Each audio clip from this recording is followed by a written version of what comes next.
Alors le Zohar, il dit, Rabbi Abba Amar, Ktiv, ki Elohim shofet, ze hashpil ve ze harim. Dieu, il juge. Il lève, il fait descendre, il fait baisser. Okay?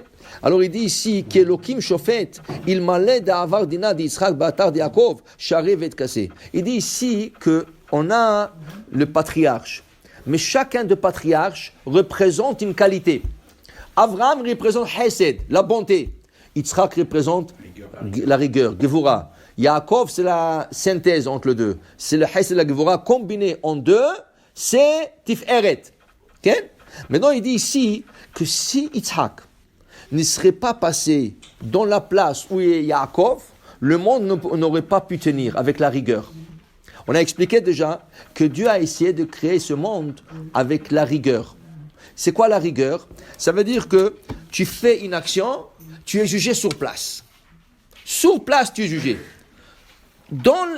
En créant le monde, en faisant la création, Hachem a vu qu'il est impossible que le monde tiendra sur ce niveau. Personne ne peut tenir sur ce niveau, sauf le grand tzadikim. Qui sont les tzadikim, le plus grand tzadikim qui ont tenu ça? C'est Rabbi Akiva et le Nef Hot Martyr. Rabbi Ishmael, Rabbi Baba Sofer, tous ceux tzadikim, ceux-là qui ont tenu, ils ont pu tenir sur la pensée initiale. C'est comme ça que Chachamim nous explique. Quand Moshe est monté à Sinaï, et Hachem lui a dit, tiens, je vais te montrer toute la génération de Bereshit jusqu'à la fin de temps. Quand il est arrivé à la génération de Rabbi Akiva, il a vu Rabbi Akiva, qu'est-ce qu'il a fait dans sa vie, mais il a vu la fin de Rabbi Akiva. Qu'est-ce qu'il a vu la fin de Rabbi Akiva? Vous savez que les Romains l'ont peigné avec des peignes en fer. Okay? Après, ils l'ont coupé et ils ont vendu sa viande, sa chair, dans le marché. Okay?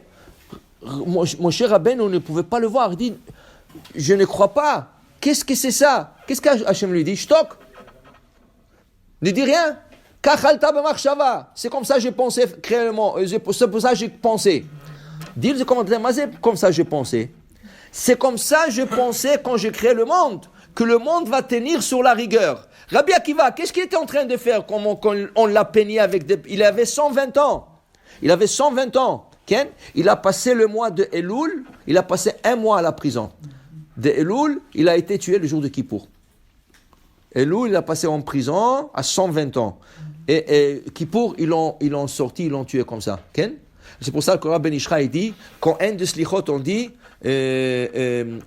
Hashem aseh leman Rabbi Akiva, shene'erag al kedushat shemecha. Fait pour Rabbi Akiva qui a été tué pour sanctifier le nom d'Hachem.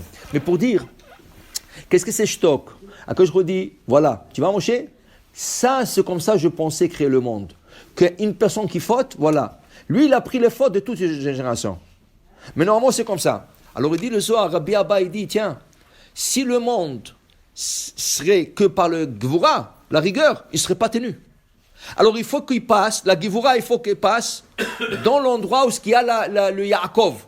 Le Yaakov Avinu, la Mida, la qualité de Yaakov, qui est la synthèse entre le Hesed complètement et la Gevura complète. Lui, il fait la combine entre les deux.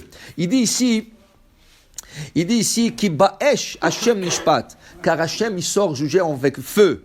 Vedaouhid basmota dalma, c'est comme ça que le monde s'adoucit à travers la mida de Yaakov. Il dit ici, Vikivan da'al batra de Yaakov, Yaakov ahidbe. Quand ça passe par Yaakov, le jugement passe par l'endroit où Yaakov il attrape, il a tenu la rigueur. C'est pour ça qu'il explique le Zohar. Il dit, c'est comme un gibor. Il y avait un homme, il voulait prendre son épée et sortir tuer des gens. Il y avait un gibor, un homme fort, juste à côté de lui. Qu'est-ce qu'il a fait? Il lui a attrapé la main. Il lui a attrapé la main et lui, il ne pouvait pas sortir l'épée pour faire de ravages. Okay? Il dit la même chose. Yaakov, comme s'il attrape Yitzhak et il ne laisse pas partir. C'est pour ça que nous avons dans le Tkiot 3 segments. Tekia, Teruah ou Shvarim et Tekia. La Tekia est un sang simple. Tout à fait au début. Ça c'est Abraham, Hesed. Tout à fait au début, nous avançons le Hesed. le mieux, que ça soit la chevarim, tout, ou que ça soit la terroir, tout, ça représente la rigueur, l'intensité, c'est la rigueur. Ça, c'est Yitzhak. Et qu'est-ce qu'on a à la fin? Yaakov, encore Tekia. Tout. Ça veut dire que la rigueur est entourée par Abraham, Chesed et Yaakov.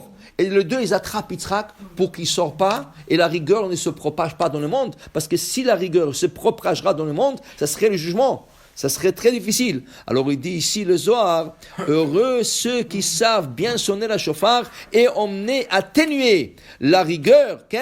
Parce qu'il dit ici, il dit ici, tu n'as pas une voix de shofar,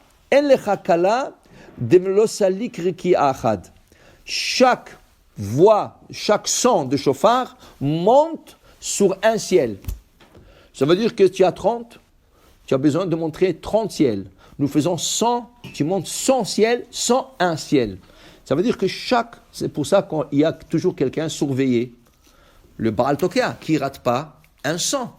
Chaque 100, il monte sur un niveau. Okay? Chaque 100, c'est important comment il le fait pour qu'il fasse son effet. La Tekia, il faut une certaine longueur. Le 3, le Shvarim, certaine longueur. La Tekia, dernière. Tout ça, c'est tellement important. Nous ne comprenons pas, mais c'est tellement important. C'est comme ça, tu t'adresses à Hachem, le jour de Rosh Hashanah. Tout ce que tu n'as pas pu dire, le shofar dit pour toi. Des fois, on ne sait pas comment s'adresser à Hachem. On ne sait pas quoi prier, on ne sait pas comment dire. Okay? Tu fais le shofar. Et le shofar, c'est lui qui fait rentrer les prières et c'est lui qui fait tout ce qu'il a fait faire. Alors, il faut que le Baal Tokea soit un homme très respectueux, un homme très chacham pour savoir comment le faire. Baruch Adonai Le'olam. Amen ve Amen.